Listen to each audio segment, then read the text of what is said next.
जय हिंद दोस्तों, बहुत बहुत करता हूं स्वागत आप सभी के अपने यूट्यूब चैनल टेक स्टडी पे। दोस्तों, बिहार बीएड एडमिशन 2021 के लिए फर्स्ट काउंसिलिंग की प्रक्रिया चल रही है।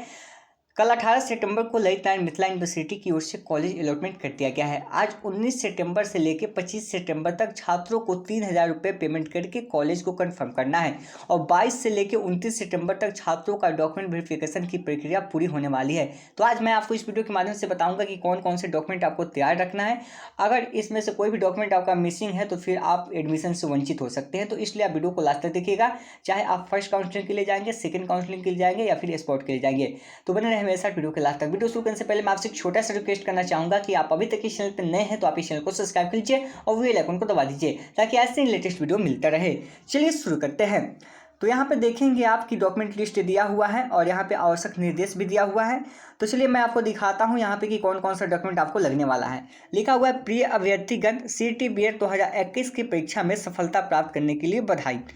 आपका नामांकन आपके द्वारा चयनित महाविद्यालय संस्थान में 2 वर्षीय बीएड पाठ्यक्रम के लिए अनुशंसित है। आप निम्नलिखित प्रमाण पत्रों या अभिलेखों की स्व अभिप्रामित फोटो कॉपी एक सेट का मिलान के लिए सभी प्रमाण पत्रों की मूल प्रति के साथ निर्धारित तिथि, समय और स्थान पर अनिवार्य रूप से उपस्थित हो। यहाँ पे आपको डॉक्यूमेंट लेके जाना है और एक सेट इसका फोटो कॉपी भी लेके जाना है। अब देखिए इसमें कौन कौन सा लिस्ट में है। Admit card of CET BEd 2021 examination, जो आप एग्जाम दिए हैं 2021 में बीएड का, इसके लिए जो आपका एडमिट कार्ड आया था जिसमें आपका सेंटर मेंशन था वो आपको देना होगा। उसके बाद जो result card of CET BEd 2021, जो आपका रिजल्ट जारी किया गया था वो भी आपको देना होगा। उसके बाद college allotment come part for 3,000 payment receipt, अगर 3,000 रुपये आज आप पेमेंट करते हैं तो उसका भी रिसीविंग आपको देना होगा। उसके अलावे class 10th marksheet and certificate, जो आपका क्लास 10th का मार्कशीट होगा और जो आपका सर्टिफिकेट होगा, मूल प्रमाण पत्र होगा, वो आपको देना होगा।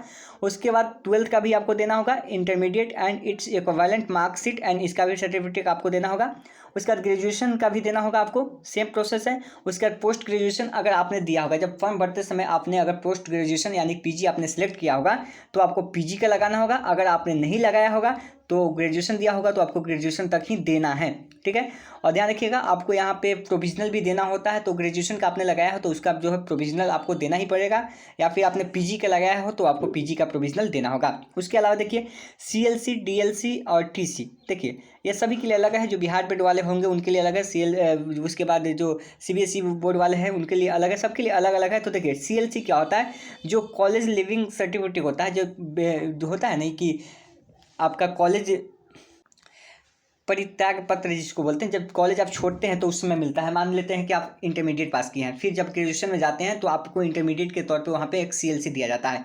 तो वही सीएलसी आपको यहाँ पे देना है। जैसे आप लास्ट जो आप क्वालिफिकेशन डाले होंगे, पीजी डाले होंगे तो पीजी का लगाना होगा, ग्रेजुएशन डाले होंगे तो ग्रेजुएशन का आपको देना होगा, ये चीज़ आपको देना होगा, ठीक है। उसके बाद डोमिसाइल सर्टिफिकेट आपको देना है यहाँ पे, जो आप यहाँ पे देख पाएंगे।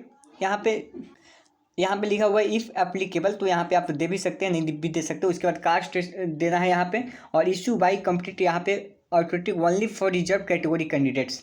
यहाँ पे देखिए इसके पहले जो मेंशन किया था एसटीओ के द्वारा, यहाँ पे एसटीओ के द्वारा आपका नहीं है तो भी चलेगा, क्योंकि आप जो अपने ब्लॉक से बनवाए होंगे वही चलेगा। अभी देखिए यहाँ पे उसके बाद ईडब्ल्यूएस यहाँ पे देना है, अगर आप लगाए हैं तो, ठीक है ना। अगर आप लगाए होंगे ईडब्ल्यूएस तो आपको देना होगा। फिर पीडब्ल्यूडी का भी अगर आप लगाए होंगे तो आपको देना होगा, जो दिव्यांग कैंडिडेट हैं उनको देना होगा। फिर एनी अदर कोटा का अगर आप लगाए हैं जैसे एसएमक्यू है तो आपको देना होगा।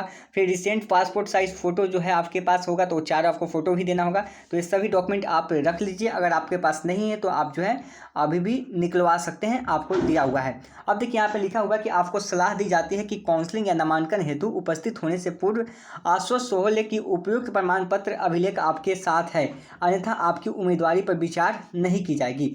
सभी वर्णित प्रमाण पत्रों के साथ निर्धारित स्थान, तिथि एवं समय पर यदि आप उपस्थित नहीं होते हैं, आपको यहाँ पे समय जो है मेंशन किया जाएगा। जैसे आप पेमेंट करेंगे तो आपको वहाँ पे एक समय दे दिया जाएगा कि इस तिथि को आपको जाना है।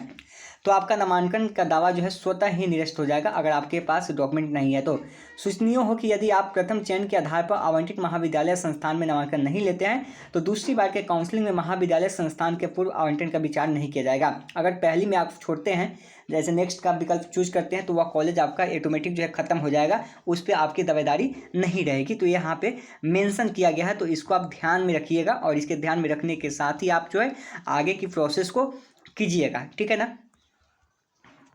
तो इतने सारे डॉक्यूमेंट आपको देने होंगे। देखिए होता क्या है कि अगर कोई डॉक्यूमेंट आपका इसमें से मिसिंग है या आपके पास नहीं है तो आपको समय दे दिया जाता है। पिछली बार भी काउंसलिंग हुई थी तो वहाँ पे आपसे एक एप्लीकेशन लिखवा लिया गया था और वहाँ पे कुछ दिन का समय दे दिया गया था कि आपको इस समय के अंदर जो है आपको यह डॉक्यूमेंट जो है जमा कर देना है।